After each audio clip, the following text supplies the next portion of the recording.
Գնեք 3 քառակուսի մետր սարիկ եւ ստացեք եւս 2 քառակուսի մետր ընդամենը 1 դրամով։ Մանրամասները idealsystem.am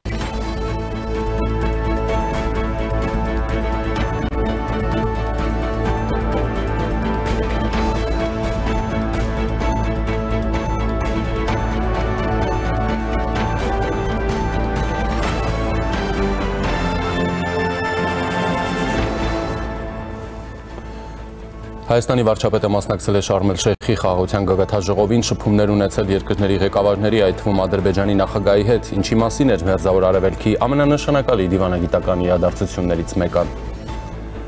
Հայաստանի արտգործնախարարը հույս ունի առաջիկայում գերիների վերաբերյալ լավ նորություններ կունենանք։ Հայաստանում նախընտրական զարգացումների մեկնարկը տրված է, ձևավորվում են նոր ուժեր, փորձելով համոզել, թե նպատակը բացառապես մեզ փրկելն է։ Ողջույն, դուք դիտում եք առաջին լրատվականը, ես Ժիրայր Ոսկանյանն եմ, ուղիղ եթերում մեկնարկում ենք կարևոր թեմաների քննարկումը։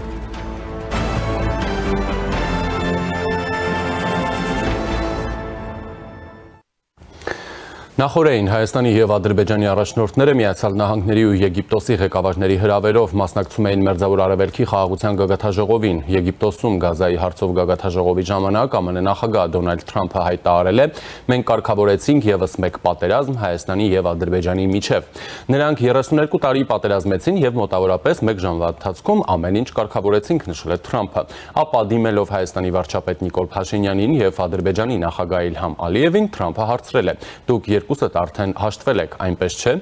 Այնուհետև Հայաստանի վարչապետ Փաշինյանն ու Ադրբեջանի նախագահ Ալիևը Եգիպտոսում կարճ զրույց են ունեցել։ Միջոցառման շրջանակում վարչապետը կարճատև զրույցներ է ունեցել նաև տարբեր երկրների առաջնորդների հետ, ինչպես նաև լուսանկարներ հրապարակել։ Զրույցների բովանդակության մասին այլ տեղեկատվություն չի հաղորդվում։ Ավելի ուշ վարչապետ Փաշինյանը Facebook-ում գրառում էր արել, հրապարակելով ձեռքսեղմման լուսանկարները։ Պատիվ էր ԱՄՆ նախագահի կողմից հրավիրվել ու մասնակցել Մերձավոր Արևելքի խաղաղության գագաթաժողովին, նշել էր նա։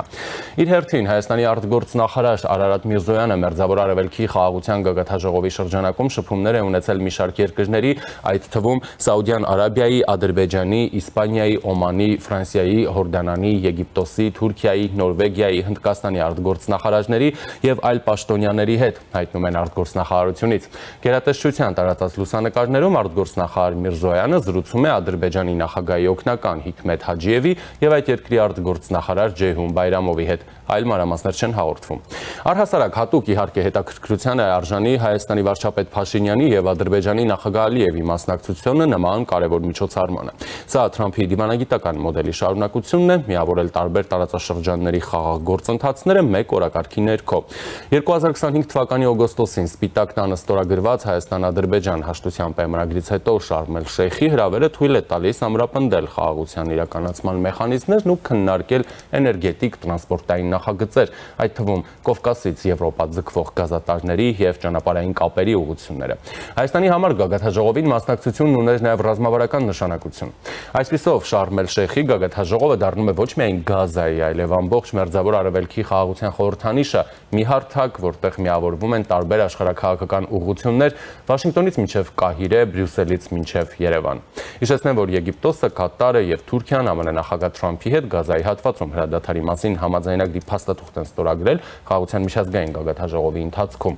Գագաթաժողովի առանձնահատկություններից մեկն էլ Իրանի բացակայությունն էր, որն այնուամենայնիվ ողջունել է պատերազմի ավարտը ու քննադատել Թրամփին։ Իդեպ Կահիրե չէին հրավիրվել Ռուսաստանը եւ Չինաստանը, ինչը վկայում է, որ Գազայում պատերազմի ավարտը եւ Մերձավոր Արևելյան կարգավորումը կարելի է ասել քաղաքակրթական սահման է դնում Վաշինգտոնի, Մոսկվայի եւ Պեկինի միջև։ Միացյալ Նահանգները այսպիսով Մերձավոր Արևելյան սկզբունքային կարգավորման պատասխանատվությունը հասցեագրում է եւ արաբա-իսլամական աշխարհին, եւ Եվրոպային, եւ գլոբալ հարավին։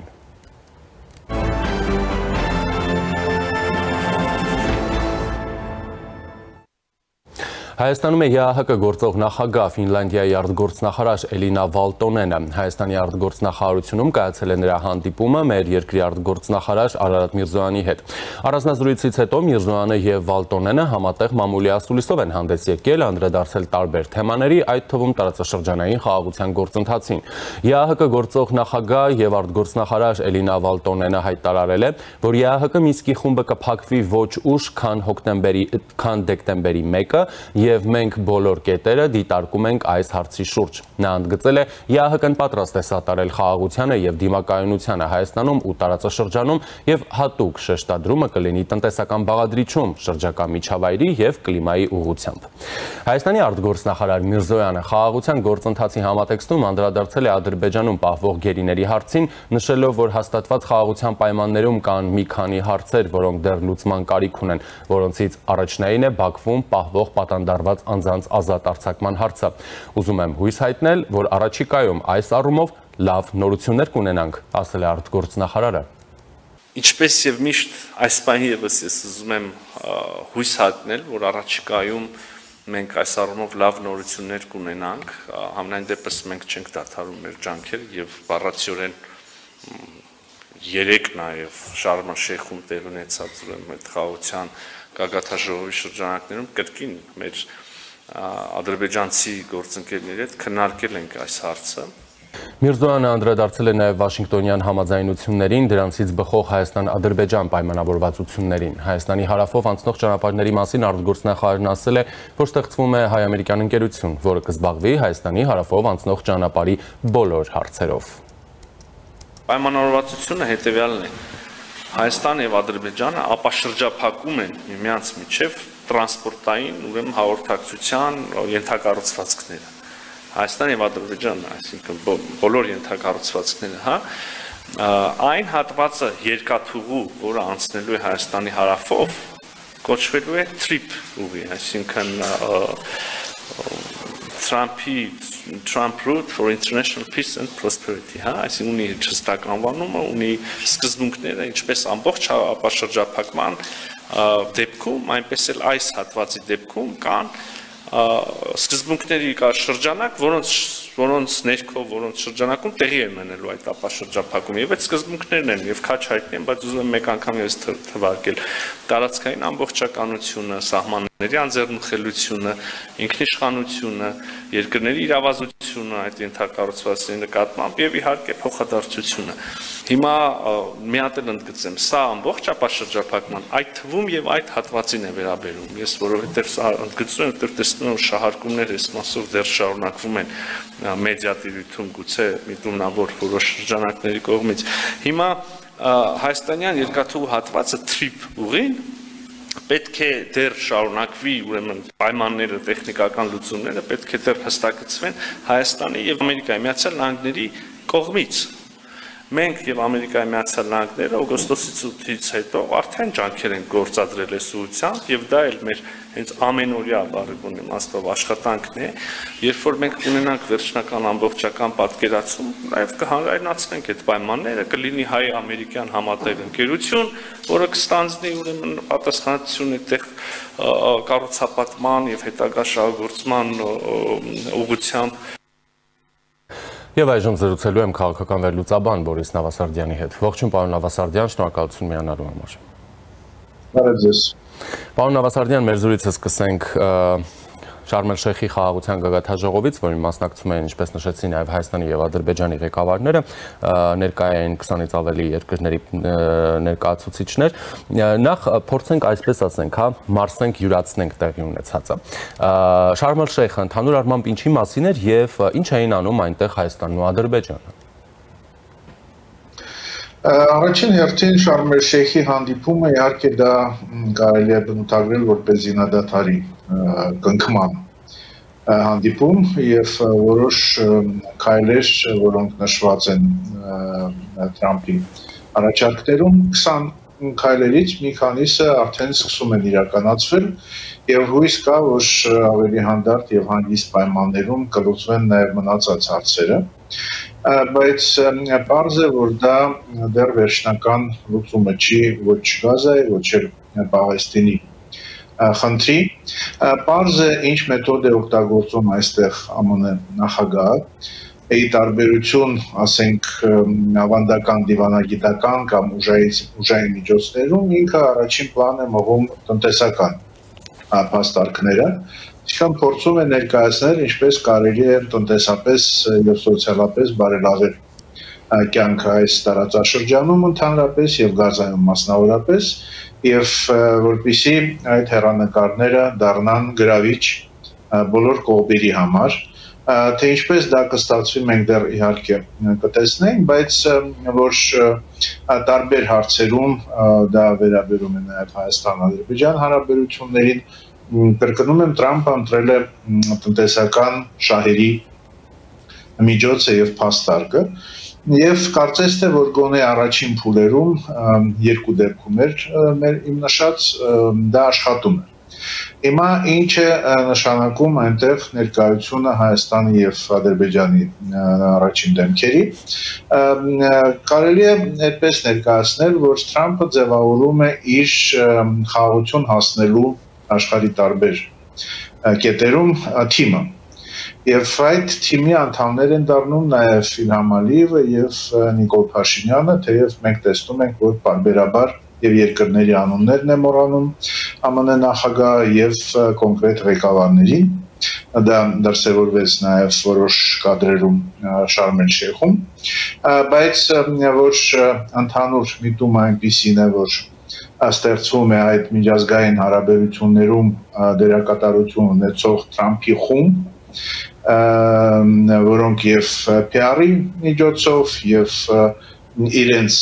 ասենք, դրական փորձով նպաստելու են մյուս խնդիրների լուծումներին եւ այդ առումով ներկայություն Ալիևի եւ Փաշինյանի Շարմ էլ-Շեյխում կարեւոր էր Թրամփի համար։ Արդյոք Հայաստանը եւ Ադրբեջանը կկարողանան այդ թիմում լինել իրոք առաջատարներ, որոնք բոլորից լավ են պայմանավորվում եւ բոլորից կարգապահ են իրականացնում բոլոր փոխադարձ պայմանավորվածությունները եւ պարտավորությունները, դա իհարկե կարեւոր հանգամանք է, քանի որ եթե առաջ գնա գործընթացը Վաշինգտոնյան օգոստոսի 8-ի համաձայնություններից հետո, այդքան իրենց դիրքը այդ Թրամփի խաղաղության թիմում կամրապնդվի եւ կբարձրանա նաեւ միջազգային կշիռը։ Դա չի նշանակում, որ այդ կշիռը նույնն է լինելու, որտեղ ինչպես մենք տեսնում ենք, ամեն դեպքում Ադրբեջանը շատերի համար ավելի կարևոր գործընկեր է եւ դա պայմանավորված է բնական օբյեկտիվ պատճառներով։ Այսինքն, պարոն Նավասարդյան, օգոստոսի 8-ի համատեքստը ավելի մեծ է, հա? Եվ չի սահմանափակվում շատ ավելի փոքր է, որտեղ Թրամփի անմիջական ներգրավվածությունը կլինի Գազայում եւ ասենք հայ-ադրբեջանական հարաբերությունները եւ տրիպը կհանձնվեն համապատասխան թիմերին, որոնք զբաղվելու են ԱՄՆ անունից այդ գործընթացում։ Բայց հաջողությունները կարող են կարևոր բարոյական եւ խրախուսող հանգամանք դառնան մյուս աշխարհի կետերում, որտեղ Թրամփը փորձելու է հարցերը լուծել իր նախընտրած մեթոդով։ Խոսելով առհասարակ օգոստոսի 8-ի կամ Վաշինգտոնյան համաձայնությունների մասով, հա, քաղաքական, այսպես ասենք, քաղաքական դասի համարժեքության խնդիր ունենք մեր շուրջ, նաև մեզ հետ կատարվող այս գլոբալ փոփոխությունների։ Առայժմ չունենք, բայց միտումը կարծես թե դրական է։ Դրական է այն առումով, որ որոշ մեր քաղաքական դասի ներկայացուցիչներ կարծես թե փորձում են ամեն դեպքում հաշտվել օգոստոսի 8-ի պայմանավորվածությունների հետ եւ առաջարկել իրենց ինչ-որ այլընտրանքային լուծումներ, որոնք կարող են եւ տեղին լինել, եթե լավ հաշվարկված եւ մտածված լինեն, քանի որ մենք էլ ենք հասկանում, որ բավականին լուրջ բաղադրիչներ ամբողջ պայմանավորվածությունների դեռ վերջնականապես պայմանավորված չեն եւ այնտեղ բնականաբար կարող են լինել տարբեր լուծումներ։ Եվ այդ լուծումների շուրջ քննարկումը մեր քաղաքական դիսկուրսում կարող է նաև առողջացնել ամբողջ նախընտրական մթնոլորտը, եթե մարդիկ իրոք խոսեն կոմպետենտ դիրքերից եւ առաջարկեն այնպիսի այլընտրանքներ կամ այնպիսի զարգացումներ կամ այնպիսի մոդիֆիկացիաներ, որոնք խելքի մոտ են եւ որոնք կարող են իրականալի դառնալ։ Առայժմ այդ երկրորդ խնդիրը լուծված չի։ Մենք տեսել ենք եւ երկրորդ նախագահի Մամուլի Ասուլիսը եւ մի շարք այլ քաղաքական գործիչների կարծիքները, վերլուծությունները եւ վերաբերմունքը կրկնում եմ, այնտեղ կա կարծես թե մտադրություն մտնել գործընթացի մեջ, այնպիսի գործընթացի մեջ, որ արդեն կա, այսինքն ըմբռնում և ընդունում այդ գործընթացի և դրա տրամաբանությունը կա, բայց այն այլընտրանքային լուծումները, որոնք հնչեցվում են, շատ արհեստական են, իրականալի չեն և դա մնում է բավականին լուրջ թերություն և տեղ է թողնում առայժմ այն քաղաքական սպեկուլյացիաներին, որոնք մեր քաղաքական դասի ավանդական գործիքակազմ։ Քանի որ հիշեցիք նաև երկրորդ նախագահին և նա միակը չէ այս հարցում, որն է այդ դեպքում օգոստոսի 8-ի այլընտրանք, այսինքն այս մարդիկ նաև հրապարակային 26-ին ընդառաջ ասուլիսներ են տալիս, հայտարարություններ անում, դիրքավորվում, դիրքորոշումներ ներկայացնում, ինչ եք հասկացել, օգոստոսի 8-ի այլընտրանքը որն է այն ուժերի համար, որոնք չեն ողջունում այդ համաձայնությունները, համարում են ավելի վատը, քան նոյեմբերի 9-ը։ Դուք գիտեք, ընդունել, համաձայնել, դա կարծում եմ այլևս կորցրել է իր արդիականությունը, կարևոր է դառնում ինչպես են հարմարվում այդ պայմանավորվածություններին և կրկնում եմ այդ միտումը ես տեսնում եմ հարմարվել նրան ինչ տեղի ունեցել օգոստոսի 8-ին և խոսքը ոչ թե այլընտրանքային ճանապարհի մասին է կամ այլընտրանքային ռազմավարության մասին է, այլընտրանքային լուծումների, որոնք դեռ վերջնականապես չեն գտնված նաև ԱՄՆ-ի, Հայաստանի և Ադրբեջանի միջև։ Եվ այստեղ որոշակի ճկունություն քաղաքական կարող է լինել և այո, ես կարևոր եմ համարում, որպեսզի այն այլընտրանքային լուծումները չլուծված հարցերի, որոնք առաջարկվում են, լինեն հնարավորինս իրատեսական և կոմպետենտ։ Առայժմ այն ինչ հնչեցվում է, այդպիսի տպավորություն չի թողնում և դա վերաբերում է նաև երկրորդ նախագահի մամուլի ասուլիսին, դա վերաբերում է նաև ՀԱԿ-ի ներկայացուցիչների առաջարկներին, որոնք առավել խորն են փորձում ներկայացնել իրենց պլանները, բայց այդ պլանները այլընտրանք համարել ես չեմ կարող, քանի որ դրանք այլընտրանք չեն հենց անիրատեսելի լինելու պատճառով։ Ասացիք իրատեսական և կոմպետենտ, իսկ իշխանության կոմպետենտության հարց կա։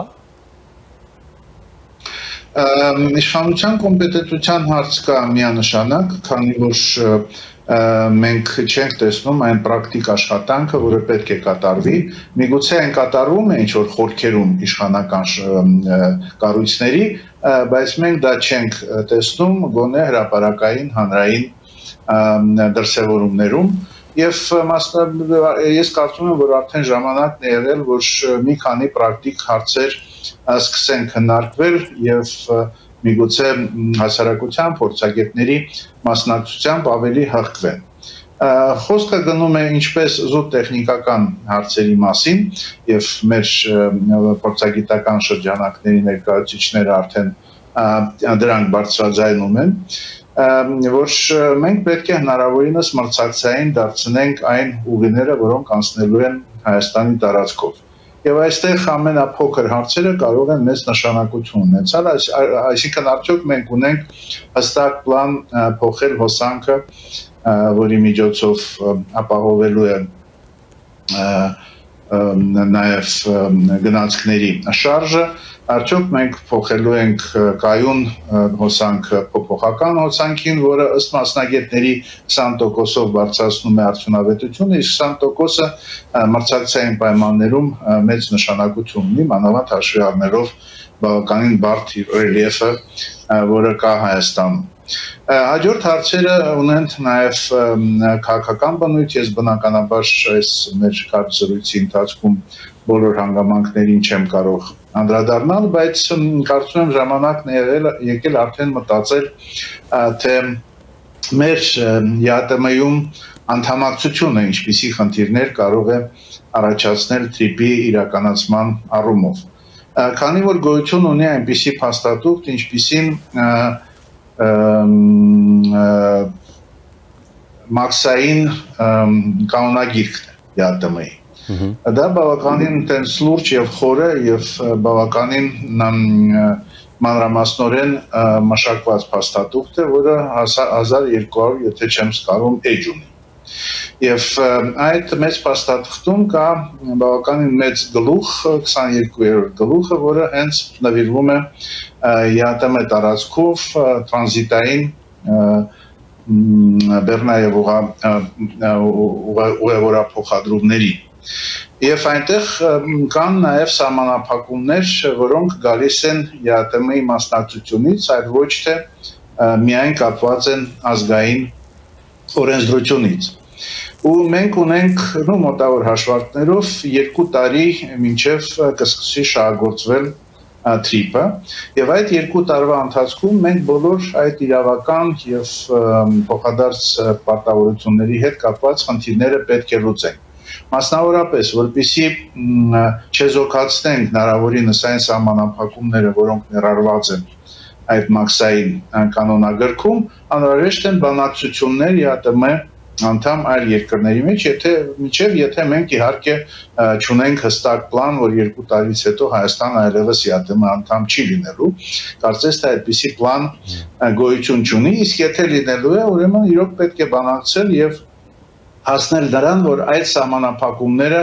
չխոչընդոտեն թրիփին եւ համապատասխանեցվեն այն ռեժիմին, որը ընտրված է լինելու թրիփի համար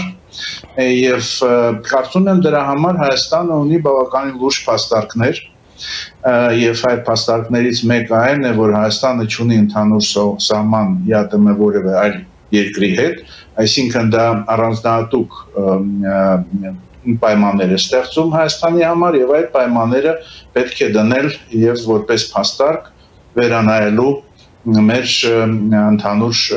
պարտավորությունները։ Ես ուզում եմ հիշեցնեմ, որ Հայաստանին ժամանակին 2013 թվականին, 14 թվականներին չի հաջողվել, ինչպես ցանկանում էր այն ժամանակվա նախագահ Սերժ Սարգսյանը, դառնալ ԵԱՏՄ հիմնադիր։ Հայաստանը միացավ արդեն իսկ հիմնադրված կառույցին, այսինքն ընդունեց այն բոլոր փաստաթղթերը, որոնք մինչև այդ բանակցված էին եւ վերջնական տեսքն էին ստացել։ Այսինքն Հայաստանը իր առանձնահատկությունը ընդհանուր սահմաններ չունեցող երկրի չի կարողացել արտացոլել համապատասխան փաստաթղթերի մեջ եւ հիմա դրանով պետք է զբաղվել,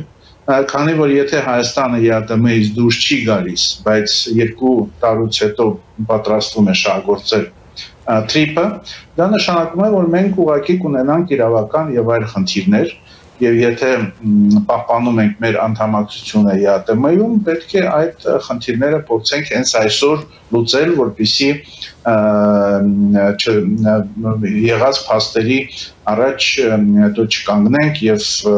տպավորություն չթողնենք ոչ պարտաճանաչ գործընկերոջ։ Պարոն Նավասարդյան, երբ նշում եք, որ եթե օրինակ Հայաստանը չի պլանավորում 2 տարի անց չլինել ԵԱՏՄ անդամ, ապա պետք է սկսի անդամ երկրների հետ բանակցություններ եւ այլն, չխոչընդոտելու թրիփի կենսագործման հարցում, դա նաեւ ենթադրում է, որ այդ երկրների համախումբը կամ նրանցից, չգիտեմ, մեկը մի քանիսը կարող են դա օգտագործել որպես Հայաստանի նկատմամբ ճնշման միջոց։ Բնականաբար, քանի որ մենք շատ լավ գիտենք ինչպես է ձևավորվում այն գումարը, որը ստացվում է մաքսային վճարներից,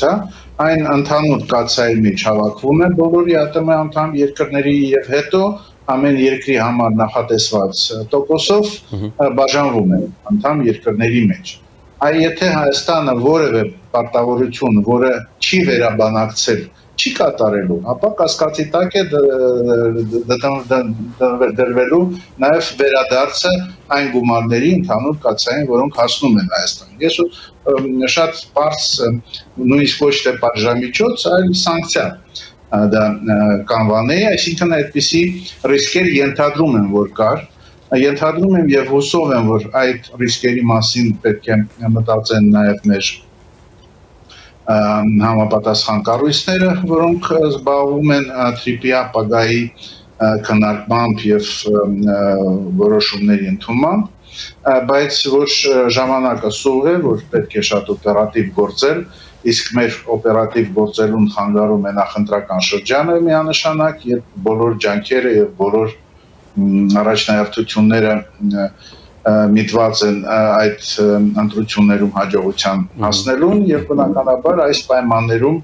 կարող են թերանալ մեր իշխանությունները պրակտիկ այլ հարցեր լուծելու տեսակետից եւ իմ բերված օրինակ ընդհանրապես մեկն է ես երկու օրինակ բերեցի մեկը տեխնիկական մեկը ավելի շատ քաղաքական բայց կան նաեւ անվտանգության խնդիրներ այսինքն սահմանների ինքնուրույն պահպանման հարցը մնում է այստեղ, քանի որ հատելու է այդ ճանապարհը նաև մեր հուսով ենք ոչ թե միայն Ադրբեջանի հետ սահմանը, այլ նաև Թուրքիայի հետ սահմանը հետագայում, այսինքն միայն այդ դեպքում մենք կարող ենք այդ ամբողջ պրոյեկտից ստանալ առավելագույն օգուտներ, եթե ասենք Գյումրիով կարողանանք նաև տեղափոխել բեռները դեպի Թուրքիա եւ Արևմուտք։ Շնորհակալություն։ Մանապես։ Զրուցակիցս քաղաքական լուծաբան Բորիս Նավասարդյանն էր։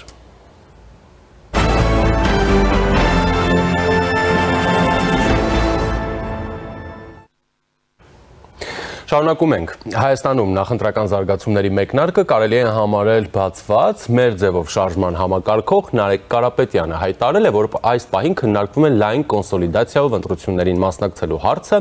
սակայն Կարապետյանը բացառել էր անձամբ երկրորդ նախագահ Ռոբերտ Քոչարյանի եւ երրորդ նախագահ Սերժ Սարգսյանի հետ կոնսոլիդացիան։ Նա չի բացառում համագործակցության հնարավորությունը Էդմոն Մարուքյանի եւ առաջին նախագահ Լևոն Տեր-Պետրոսյանի հետ։ Լայն կոնսոլիդացիայի տարբերակ հնարավոր է, քննարկվում է, ասել է Կարապետյանը։ Եթե Էդմոն Մարուքյանը հաստատում է, որ շփումներ կան Սամվել Կարապետյանի թիմի հետ եւ համագործակցությունն էլ չի բացառում, ապա ինչ տրամադրություններ են Տեր-Պետրոսյանի ղեկավարած ՀԱԿ-ում։ Ազատությունը կուսակցության փոխնախագահ Լևոն Զուրաբյանից փորձել է պարզել ի պատասխան, նա ասել է. մենք կհամագործակցենք ցանկացած ռացիոնալ, իրատեսական մտածողություն ունեցող քաղաքական ուժի հետ, որն ընդունում է իրական խաղաղություն կառուցելու, թալանի վերադարձը թույլ չտալու, Հայաստանը ճիշտ ռելսերին դնելու մեր մոտեցումներն ու կանգնած է մեր պատմամշակութային ինքնությունը պահպանելու դիրքերին։ Գործարար ԲՀԿ առաջնորդ Գագիկ Ծառուկյանն էլ հայտարարել է մի քանի ամսից կանալիք խորհրդանական ընտրություններին մասնակցելու մասին, մասնակցելու է առաջարկ Հայաստանին ծրագրով։ Ես մտածում եմ, շփվում եմ, քննարկում եմ տարբեր ոլորտները, տարբեր մասնագետների հետ, այսօր Հայաստանում չկա մի մարդ, մի կուսակցություն, որ կարողանա մեր երկիրն այս վիճակից հանել, անպայման պետք է լինի քննարկում, համախմբում, պարտադիր չէ, որ կուսակցական այլ մարդը տվյալ ոլորտի ներկայացուցիչն է, արդյունավետ բանիմաց ցանկանում է, որ իր երկիրը լավ լինի, հզոր, անկախ, ուժեղ, ժողովուրդը հարուստ լինի, ասել է նա։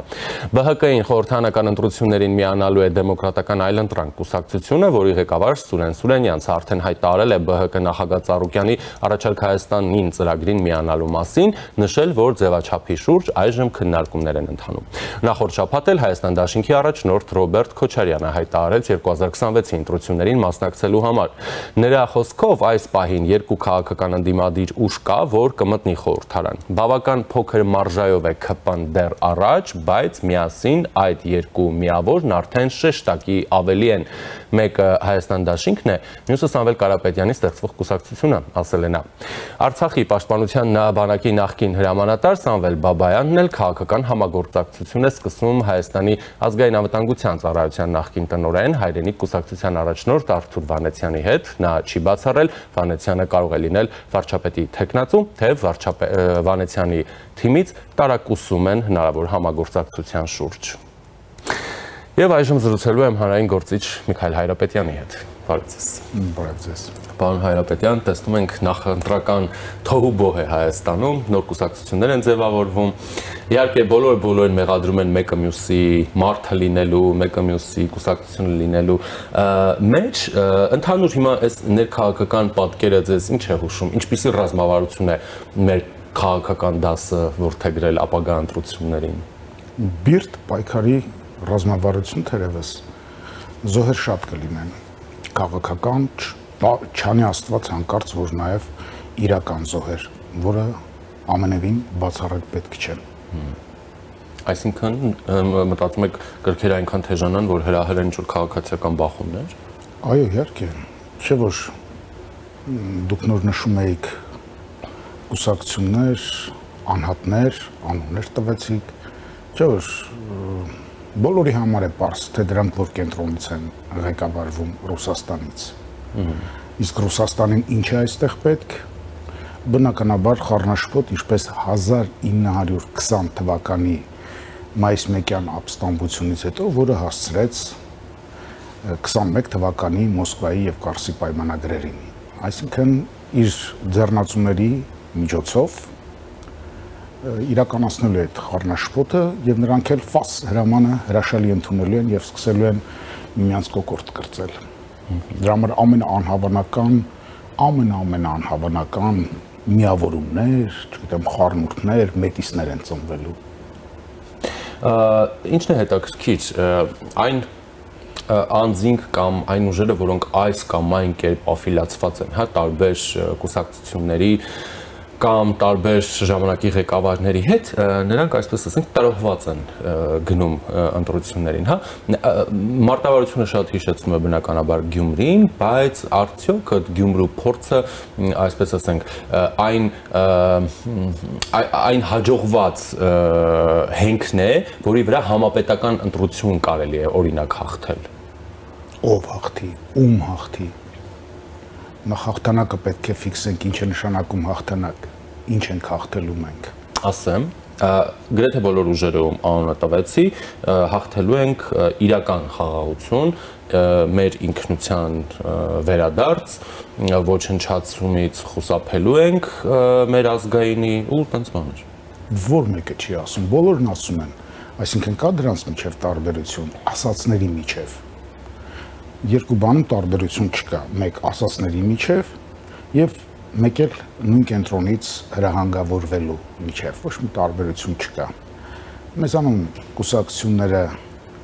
երբեմն բաց, երբեմն փակ բաժնետիրական ընկերություններ են, հիմնականում չհաշված լուսանցք նետված հատուկենտ անհատների եւ կուսակցությունների, որոնք լուսանցքում են եւ լուր դերակատարություն ունեն հանրային գիտակցության ձևավորման, նրան առաջնորդելու վրա։ Որովհետև ռեսուրսների պակաս ունեն։ Չէ, դժվար ռեսուրսների պակասով կարելի լինի բացատրել, որովհետև օղակը շատ է սեղմված եւ ճտպտալու տեղեր թողնված չեն։ Այլապես չեմ կարծում, որ այդ հատուկենտները, լուսանցք նետվածները ոգեղենության պակաս կամ մտքի պակաս ունեն։ Ուղղակի մենք չենք գիտակցում, թե ինչ լուրջ գմբեթի տակ ենք գտնվում, կաղապարի մեջ ենք գտնվում։ Իսկ ըստ ձեզ ինչու է շարունակում քաղաքական դաշտում շատ պատկերավոր ասած դոմինանտ մնալ Ռուսաստանը։ Որովհետև արջը դեռ չսատկած մենք սկսել ենք արդեն կաշին մաս անել։ Հետո ասում են, չէ, ուխտը որքան ընկնի կաշին միշաբեր կա։ Ռուսաստանը դեռևս այդ վիճակում է, ինքը սատկած չէ եւ պետք չէ, դեռևս սատկած չէ եւ պետք չէ ժառանգության համար պատերազմ սկսել։ Նկատի ունեմ, կարիք կա ավելի օրենսդրական կարգավորումներով, հա, շատ էլի պատկերավոր ասած լյուստրացիա անել, հա, հասկանալ ով որտեղից, որքան, ինչու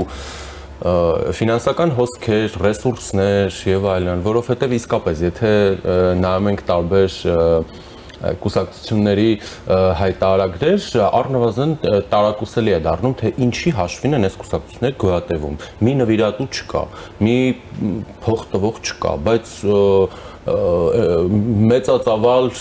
տեխնիկական, կազմակերպչական աշխատանքներն այս կուսակցությունները անում եւ այլն։ Ինչի հաշվին։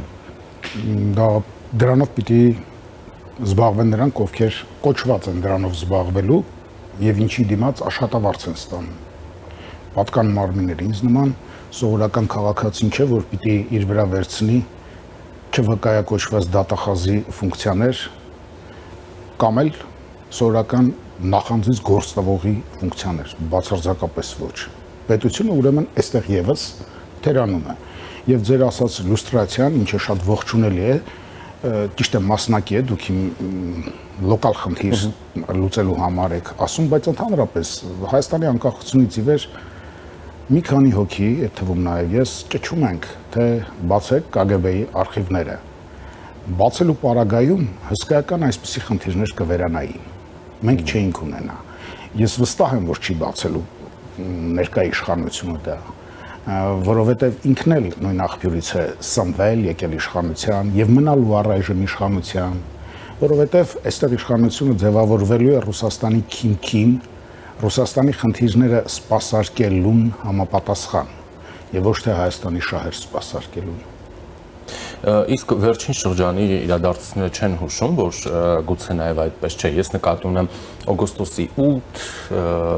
այդ հետո դրա որպես արդյունք կամ սպասվող արդյունք TRIP եւ այլն ամերիկյան տնտեսական կամ եվրոպական կամ արևմտյան ներդրումներ, չգիտեմ։ Այնքան կուզեի, որ այդպեսի խոսույթ շրջանառվեր մեր հանրային տարածքում, լրատվական տարածքում։ Իրոք կարծում եք, որ Ալիևը կամ Փաշինյանը առանց Պուտինի թույլտվության օգոստոսի 8-ին կհայտնվեին Վաշինգտոնում։ Չէին կարող։ Առնվազն միամիտ է պետք լինել դրա համար, երազասուն է պետք լինել դրա համար, որ հանկարծ կարծենք, որ ինքնուրույն քաղաքականություն կարող էին որդեգրել։ Մենք տեսանք, չէ, բոլորը ասում են, ահա սկսել են ռուս-ադրբեջանական հակամարտությունները։ Հիմա տեսակ ամենամեծ արվամոլներից լավ գրկախառնվում էին ներողություն Ալիևը եւ այն Պուտինը եւ կողքից էլ այն թշվառական կագեբեշնիկը, որ սեփական հորը չգիտի թե ով է, իմ երկրի ղեկավարի վրա էր կատակներ անում, հա? Խոսքս ռազմական հանցագործ Լուկաշենկոյի մասին է։ Պետք է լուրջ վերաբերվել դրան։ Այո, իհարկե, մենք չտեսնենք մեր վտանգները որտեղից են գալիս եւ գալու, պետք չէ հույս ունենալ եւ իշխանության վրա եւ այսօր անդիմություն հորժորժվող այս բեկորների վրա հույս դնել պետք չէ։ Մենք ամեն տեղում անհատական պաշտպանության պիտի անցնենք, մեր գիտակցությունները պիտի պաշտպանենք, իրենք խաղ են խաղում, հասկանալի է,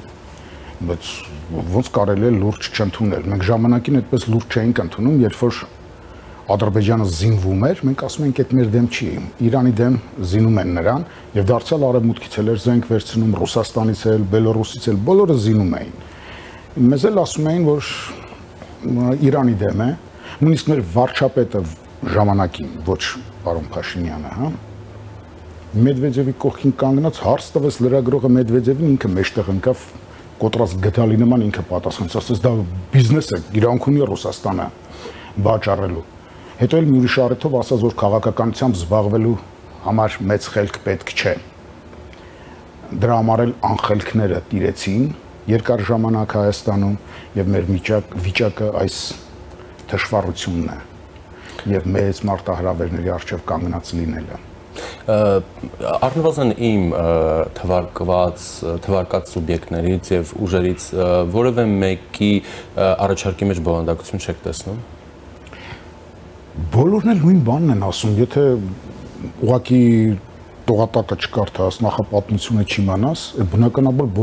բոլորին էլ ծափահարել է պետք։ Սկսած այդ երիտասարդից, այո,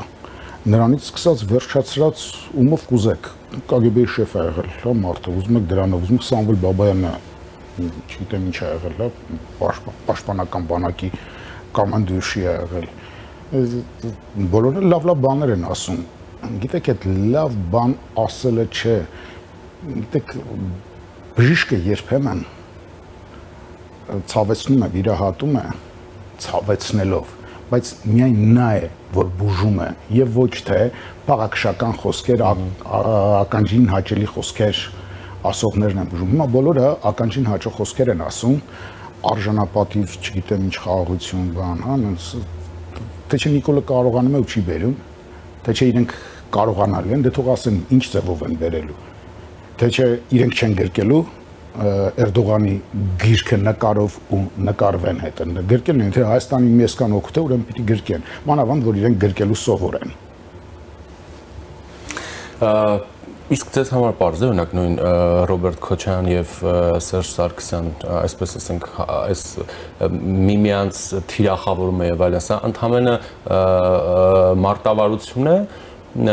որի ռազմավարական արդյունքը էլի լինելու է, որպես այս ուժերը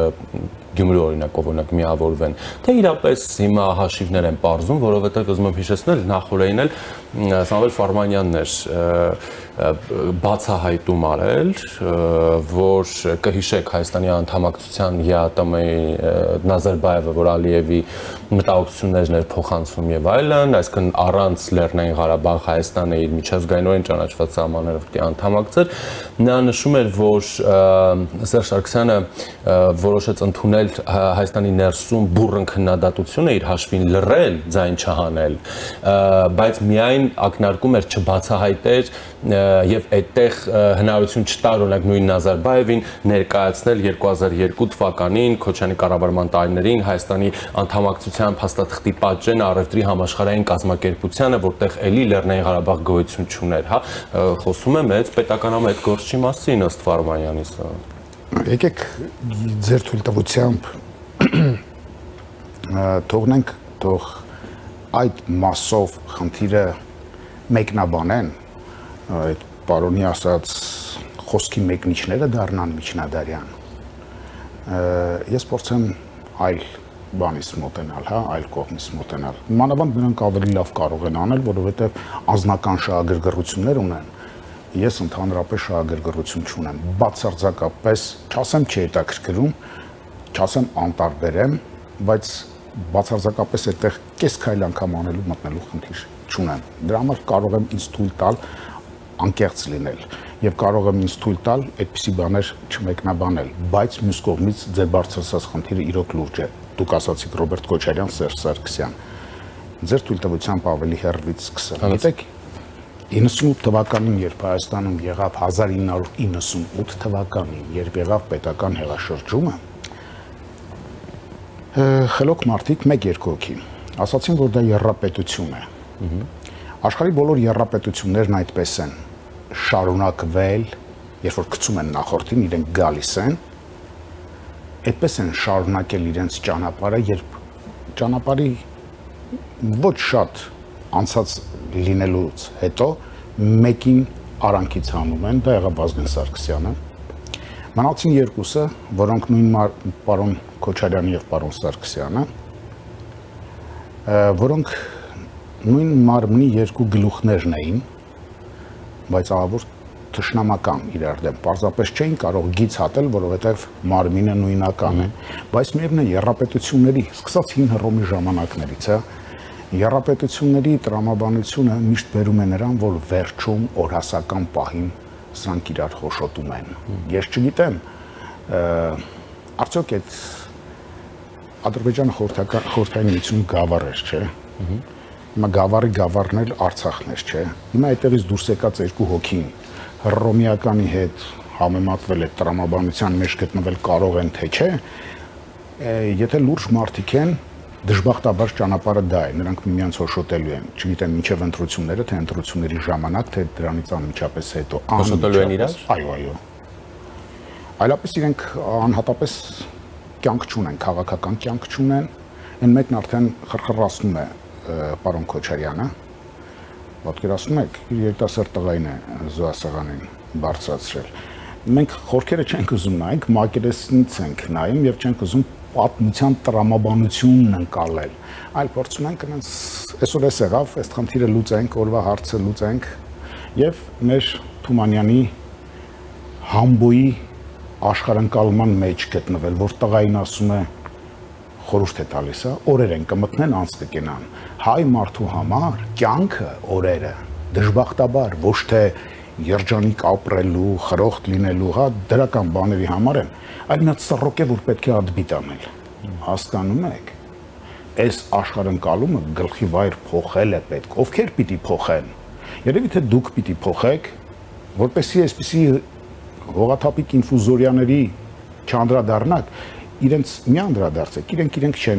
իրենց չեն լինի, բայց քանի որ իրենք ուրիշ միջոցներ ունեն վիճակ թեժացնելու, ես ձեզ եմ հասկանում, դուք դատապարտված եք այդ մասին, բայց անպայման արանքից մցրեք ընդհանուր տրամաբանությունը։ Այդ դեպքում նաև խոսենք, այսինքն ձեր ասածից հետևությունն եմ անում, որ Այն ինչ կատարվում է աշխարհում, այն ինչ կատարվում է մեր շուրջ, այն ինչ կատարվում է մեզ հետ, գերկարևոր process-ներ, հա։ Մենք ներսում չունենք դրան համարժեք քաղաքական դաս։ Շատ ապրեք։ Այսինքն մենք դրա պարզապես սպառողն ենք։ Մենք ազդեցություն չունենք։ Այո, մենք ազդեցություն չունենք եւ ճիշտ եք ասում, մենակ դա չէ։ Դա ցավալի է։ Դուք էլ եք արձանագրում, ես էլ, որ արձանագրեմ նույնությամբ ինչ կփոխվի, ոչինչ չունեմ ավելացնելու։ Բայց միայն քաղաքական դասը չէ։ Եկեք այս սեղանից, ձեր համակարգչից, այս բաժակից, տակդիրից սկսած, մեր շորերից, որևէ մեկը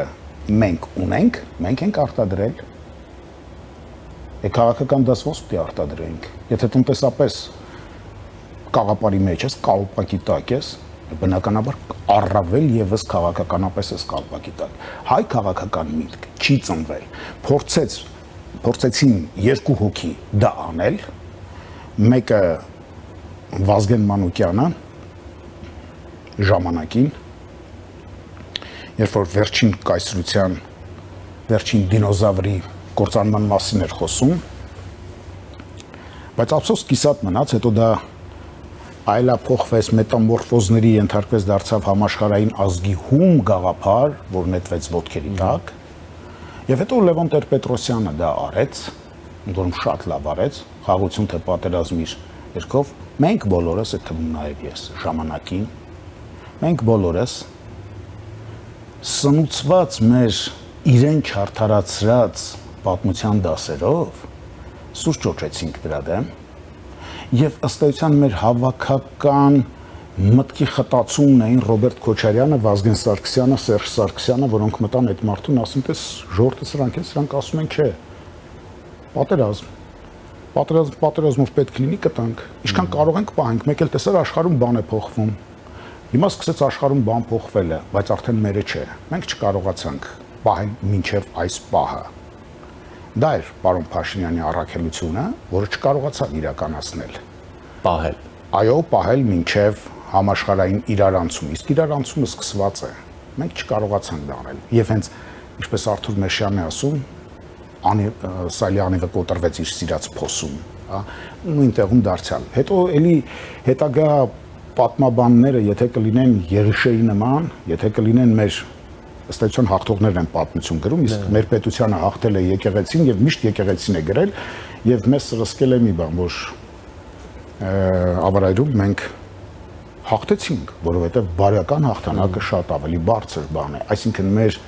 մեզ գլխի վրա շուռ տվեցին, մեր մտածողությունը գլխի վրա շուռ տվեցին եւ այսօր էլ նույն բանն է։ Պարոն Փաշինյանը որևէ վատ բան չի անում, ինքը հարազատ զավակն է հայ ժողովրդի վերջին 1600 տարվա պատմության, չհաշված մեջտեղի մի քանի լուսավոր կետերը պետականության։ Ասում եմ, չեմ պարտվել, ով է պարտվել։ Ես հաղթել եմ։ Հայաստանը վերջապես ստացավ անկախություն։ Հասկանում եք, մենք հիմա այստեղ, եթե այսպես եմ ասում, այդ չի նշանակում, որ աչքից գրողն են կամ Քոչարյանը, կամ Սարգսյանը, կամ Փաշինյանը, չէ, բացարձակապես։ Սա մենք ենք։ Չէ՞ որ ասի ես էլ եմ այդպեսին եղել։ Թող հպարտանանա բացառությամբ 1, 2, 3 հոգուց ասացի Վազգեն Մանուկյան, Տեր-Պետրոսյան, ունենք ժամանակին Կտրիշ Սարդարյան, չգիտեմ ինչու չի խոսում, իմաստուն մարդեր, որոնք տեսնում էին ինչ կարող է լինել։ Իսկ մյուսները հենց հիմա էլ է, ախր իսկական լրագրությունը գիտեք որն է։ Այն նախորդ ասածները բերեք ցույց տակ, հետո ասեք հիմա սա ես ասում։ Հիմա որն ես դու։ Դե եթե սա ես, իհարկե մարդը կարող է զարգանալ, փոխվել, բայց մի հատ նրա համար ներողություն խնդրի նոր անցի առաջ, էլի քաղաքակրթության երկու նվաճումներից երկու բարձրակետեր կան, երկու բառի մեջ ամփոփված, շնորհակալություն եւ ներողություն։ Մերոնք ոչ ներողություն խնդրել գիտեն եւ ոչ էլ երախտագետ են։ Տեսեք, Հրանտ Մաթեոսյանից սկսած գրեցին, չէ՞, վերջում էլ Աշոտ Սարգսյանը գրեց այդ ուրացումների մասին վերնագրեր էին նույնիսկ գրքերի, հոդվածների, հա, այո, այդ երախտամոռությունն է մեր, շնորհակալությունը չունենք մենք։ Չենք ասում, ինչ որ տեղից դուրս եկած ակնեներ, հա, պրշիկներ կարող են ուրանալ են ամբողջ ինչ Տեր-Պետրոսյանն արել է եւ իրենց իրավունք վերապահեն իրենց գավառական բարձունքներից քարկոծել։ Կարող են մոռանալ են ամենը դրականը, ինչ արել է Ռոբերտ Քոչարյանը, իսկ նա արել է մի քանի բան։ Անկախ նրանից մինչև վերջ հաջողությամբ թե ոչ, օրինակ ես երբեք չեմ կարող ուրանալ, որ Իրան-Հայաստան գազամուղն եղավ։ Բայց նույնիսկ այդտեղ են այդ մարդու գրպանը պլան գցում, ասում են ավելի մեծ տրամաչափի պիտի լիներ, ինքը չկարողացավ այդքանը, կարողացավ այդքանն արեց։ Սերժ Սարգսյանի, տեսեք, գնացեք Մատենադարան բարձրացող այդ առաջվա կառավարության ընդունելությունների դրված են Հայոց Այբուբենի տառերը, հրապարակից ոչ հեռու դրված է Գարեգին Նժդեի արձանը, ոչինչ որ մի քիչ Պյոտր Պերվի նման է, նորմալ իշխանություն լինի, երևի մի հատ լավ վարսավիրանոց կտանեն եւ մեր Նժդեհը նորից իր տեսքը կընդունի։ Բայց սրանք ուրանանք, մենք ուրացող ենք, ոչ ներողություն խնդրել գիտենք, ոչ էլ շնորհակալություն հայտնել։ Մենք հակաքաղաքակրթություն ենք այսօր դարձել։ Ովքեր պիտի մեզ նորից մեր իրական հունին վերադարձնեն։ Կարծում եք այդ գավառական խրտվիլակները, որոնք քաղաքականություն են խաղում, բացարձակապես ոչ։ Նրանք ովքեր այսօր, ինչպես քիչ առաջ ասացի այդ փոքր կուսակցությունների մասին, լուսանցք են նետված։ Այսօր ամեն օր մեր բոլոր եթերներից պիտի Ռուբեն Ախվերդյանը, Տիգրան Մանսուրյանը գիտեն, որ իրար հետ չունեն, բայց այդ կլասը պիտի խոսեր։ Նրանց պիտի լսենք։ Մենք ում ենք լսում։ Ինչ երաժշտության տակ է տժժում իրենց ընտանեկան ոսկեղենիկ հայերենով ասեմ, այդ համբալության կառուցված Երևանի տոնին մեր սիրելի քաղաքապետը, սա չի ձեր որակը։ Երեկվա որակն էլ այդ նույնը չէր, Երևան Զախարյանները չէին երեկվանն էլ։ Այսօր ոչինչ չի փոխվել։ Պետք է փոխել։ Շնորհակալություն։ Ձեր շնորհակալություն։ Զրուցակիցս հանրային գործիչ Միքայել Հայրապետյանն էր։ Այժմի համար այսքանը, ես Ժիրայր Ոսկանյանն եմ, մնացեք Առաջինի հետ։